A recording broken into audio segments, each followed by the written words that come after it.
Hey, happy day 804 of What You Up To Now. Sharon Horne-Ellstrom here, documenting the journey as I transition from the brick and mortar corporate world of business to the online world, and the trials and the tribulations and what works and what doesn't, and just kind of my daily what I'm doing now, in any given day. And what I'm doing right now is pink eyes, right? Pink eyes. Today, Supersize Your Business was about the expression in the pink. And it's a great expression that it means physically and emotionally really, really healthy and in good shape and in a good position. And a lot of us right now aren't feeling like we're in the pink, right? I feel a little guilty because I feel like I'm in the pink. I feel like I'm doing okay. I could be doing better things for my physical health, which I'm going to work on. It started yesterday, getting back to my normal habits. It's been a couple of weeks just kind of in a funk like everybody else because we're so impacted by the change. And I did some things, but I didn't do others. And so I'm like, nope. Time to get back on the wagon of your good habits and do those, especially through times of change and chaos. And you know that, so why aren't you doing it? So I pulled up my big girl panties and started doing it, and actually got out and about yesterday, which felt awesome. There's a few people out and about. I think it's really interesting to see how many people are still out in the world and in the physical world, not working, but just making sure that they're engaging, making sure they're going out for walks, getting some sunshine, doing things to take care of themselves physically and emotionally. And for me, getting outside does both of those things. It gets me out for a walk, and it gets me recharging my batteries, and it gets me feeling good. There's something about spring and sunshine. Now, it did snow the day before yesterday, so who knows? The weather is so weird this time of year, at least in Wisconsin, but it's still fun to see. The crocuses and the tulips and things are coming up in the yard, so it's kind of fun to see. Spring is still happening, nature is still growing and around us, even though our normal lives have been turned up into this topsy-turvy mess. So I call this one Pink Eyes because I just did day 11 of the Get Up and Go challenge, and we talked about how do you choose and make decisions among alternatives. And I have a method that's the eyes method, and there's 6 different words that start with I, of course, that you look at to analyze alternatives. And it's just kind of a more scientific way. It's actually my version of the nominal group technique. If anybody knows what that is, my inner nerd is coming out right now, like she isn't out all the time. But we talked about Venn diagrams in the nominal group technique. So I guess I am going back to my nerdy roots. We talked about alternatives. How do you decide among alternatives? Bottom line right now, the biggest question you can be asking yourself is, what can I do with what I've got right now, right? And that's kind of been my philosophy throughout this for a long time, but especially throughout the COVID-19 pandemic, is what can I do right now?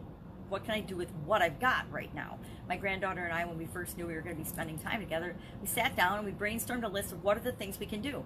And one of the contingencies or parameters I put on it was we have to make a list of things that we can use and do with things that we already have in the house. We're not going to go out and buy a bunch of stuff. We're not going to go out and get a bunch of things. We have to find and use the resources that we already have. And it's actually been really fun. I mean, we've been saving toilet paper rolls. We've been saving Kleenex boxes. We've been saving cracker boxes and things to do different projects. Because one of the things we're going to do is we're going to make little guitars out of Kleenex boxes and paper towel rolls and rubber bands, right? Because it's fun and it's easy, and she's 4 and I can get away with it, right? But the whole philosophy goes through to whatever we're doing. We have to do what we can with what we've got right now, and we have to do what we can, right, in every area of our life, instead of focusing on what we can't do. And this is something I learned when I had chronic pain in my 20s. I was actually bedridden for years because I was focusing on the pain and what wasn't working and how messed up my body was and how much pain I was in, and that I couldn't get out of bed and I couldn't do anything, and I was always thinking about, and I really, as I look back now, I was spending any waking moment I had focusing on what hurt and what wasn't working and how much pain I was in and how bad I felt because I wasn't out hanging out with my college friends. I wasn't out dating and having fun and partying and building my career and my life and my future like all of my friends were and all the people that I knew my age were. And as long as I was on that, as long as I was thinking about those things, I just kept getting worse and worse and worse. And it wasn't until actually my doctors kind of gave up on me, which really, boy, that's that's a devastating feeling. That threw me into a really bad, dark place and depression.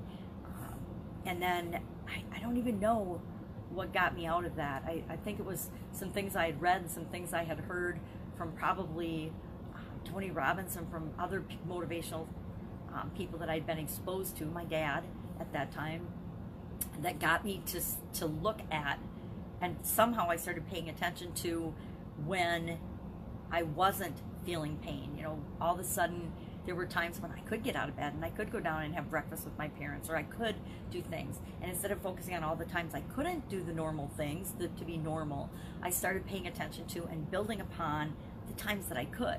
Okay, my migraines relaxed, so I can read for a while,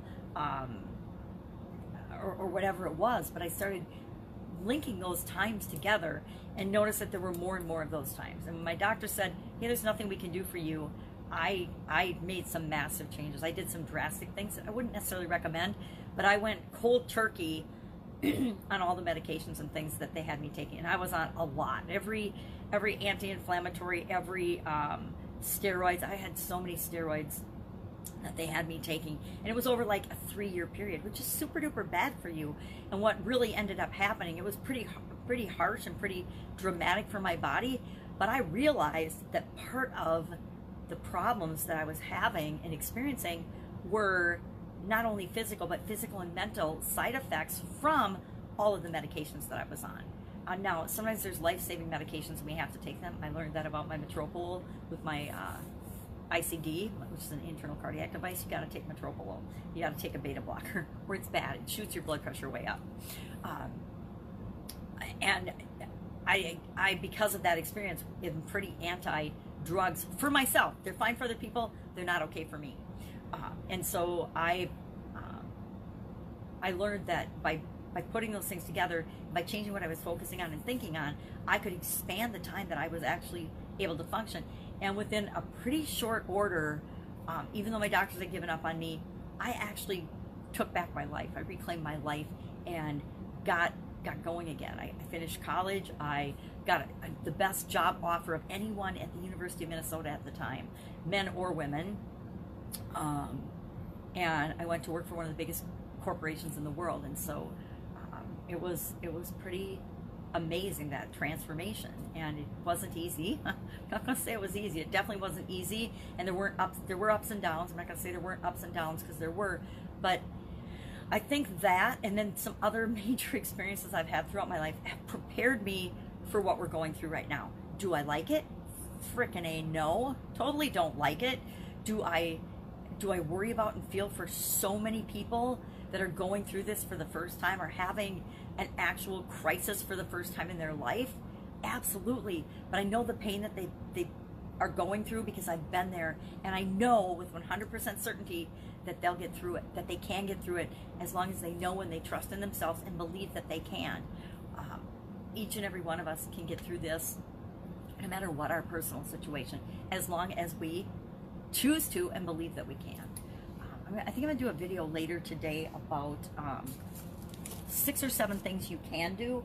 I love this. I forgot I had this. I was looking for a pink necklace today, or some pink jewelry, which I really don't have anything pink, but I was looking for pink because the Supersize Your Business was in the pink. And I'm trying to have a little more fun and get a little more creative with my videos, because I've done thousands of them now, and they're really not much better than when I started. So I'm like, all right, it's time to up my at least my entertainment value. So I'm thinking I'll do a little, what do you do right now? What can you do right now, no matter what your situation, with these little worry dolls? Because I love these little worry dolls. I got them in Mexico when I was in corporate America and traveling there, and I forgot that I had them, but I used to keep them on my desk in my Italian food business. I kept them on my desk, and they just hung there to remind me that, you know, there's no reason to worry, because worrying doesn't add any value to the situation. And whenever I had a worry or a concern in my business, I would give it to one of the little dolls, and I would let them own the worry for me, and then I would let that go, and I would just begin working on solutions.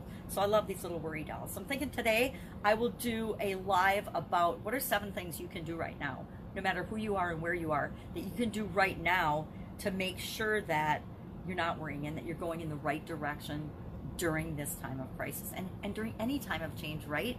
Any time of change tends to put us in off our game, put us off our equilibrium, and cause us challenges. So we're doing that. Again, I think I just finished the Get Up and Go Surprise Business today. 95 of the fun challenge, doing a 365-day do one fun thing every day challenge. Was already doing that, of course, before any of this happened.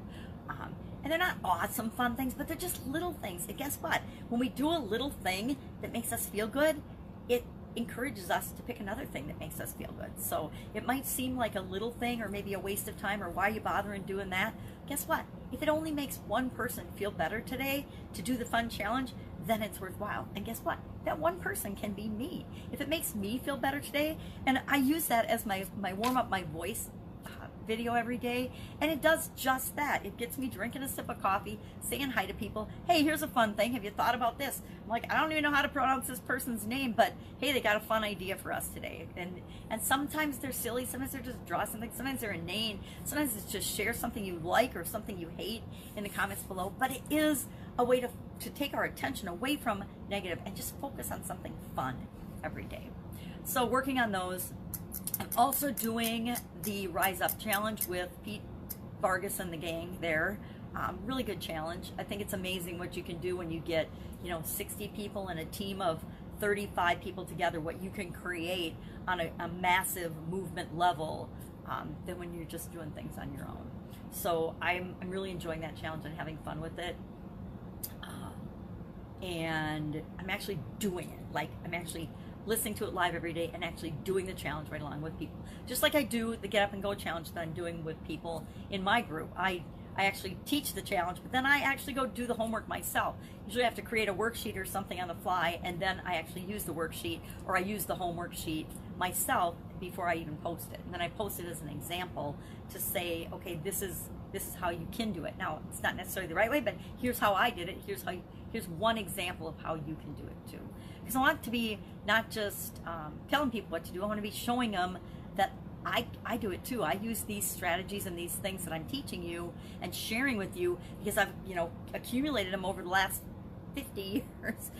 Some of them over 50 years. That the plus and minus strategy I shared today, my dad taught my sisters and I that when we were little girls, and I've used that to make some little decisions like where am I going to go for dinner or what am I going to make for dinner, all the way up to should I leave corporate America once and for all? Should I marry my now ex-husband? Maybe I didn't do that sheet very well, but I did use it for that. I'll never forget after we'd been married for a while, we were moving, and he found it. Now, I don't know why it didn't get thrown away. It's one of those things you do and then you throw it away, right? Well, it didn't get thrown away, and he was mad. He was mad for about a week over that. And I'm like, well, I married you, didn't I? So what are you mad about? But he didn't like the things that were on the sheet. But they were, my version of how I saw things, plus and minus with respect to marrying now. So we can use things and tools that we learn throughout our entire life. Guess what? We already do. The way we think, the way we believe, the way we observe and experience things, a lot of that is because of the way we had and the experiences we had before we were 5.